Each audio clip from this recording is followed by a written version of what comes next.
Saturday, Houston Methodist Hospital is administering 4,000 vaccine doses, also by appointment only. Methodist is one of 28 hubs statewide chosen for its ability to vaccinate a lot of people quickly. And joining us now is Houston Methodist President and CEO, Dr. Mark Boom. Doctor, thank you for joining us. Want to jump right in. The state provided Methodist with thousands of doses of vaccine to distribute, and the hospital decided to make this an invitation-only distribution. We're hearing a lot of complaints from our viewers that the distribution by hospital systems like Methodist is not equitable. What are you doing to make sure the vaccine is distributed equally to those who are uninsured, who don't have access to a computer, and those who don't have a patient relationship with Methodist? Well, those are very issues that we focus on each and every day.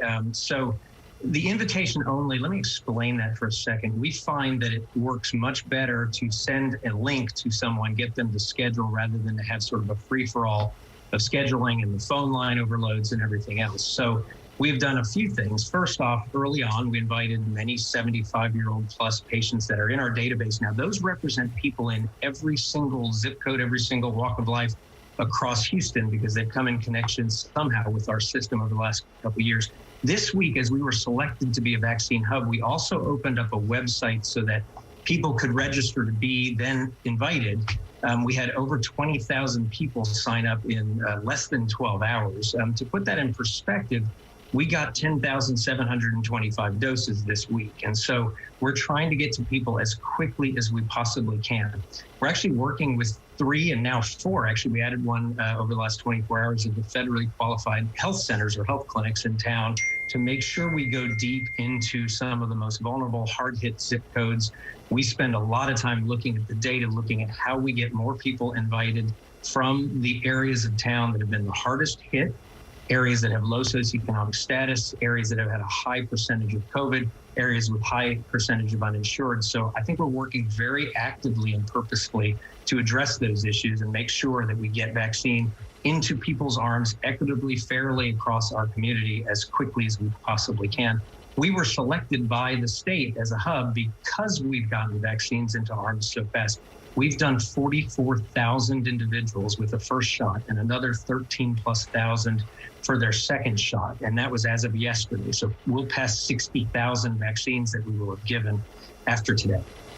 So you're partnering with these clinics to get into these underserved communities. But what do you say to the people who qualify for the vaccine, but they don't have a computer, they don't have internet, so they can't log onto a website to register, or receive an invitation?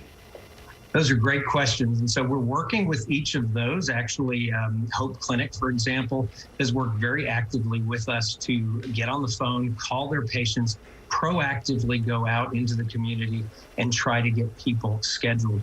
You know, one of the challenges we all have right now, every dose we receive is Pfizer. Pfizer requires 70 degrees Celsius cold, negative 70 degrees. So we are doing large sites around the city, and we purposely put that on public transportation. It's on actually the light rail. We're working with car services and others to get people to those appointments. But keep in perspective, the entire city of Houston and greater Houston area, 7.1 million people, has only received so far 297,000 vaccines. And so we've only received into the city a small fraction. This week, it was less, it was only about 30,000 vaccines. And so we get it. We understand why people are frustrated. Everybody wants to be vaccinated now, and we completely get that. We're trying to get this to the most vulnerable, to the people most likely to be sick, to the people in the hardest hit areas. And we're urging the federal government to get more vaccines into the state, into communities like Houston, so that we can vaccinate much more aggressively. I'm optimistic that in a couple weeks, when you're hearing discussion about releasing and not holding back second doses at the federal level, that we hopefully will see a much faster acceleration of doses coming into our community, and then all of us working together will continue to accelerate how many people we can get the vaccine to. That's our goal, and that's what we've been doing.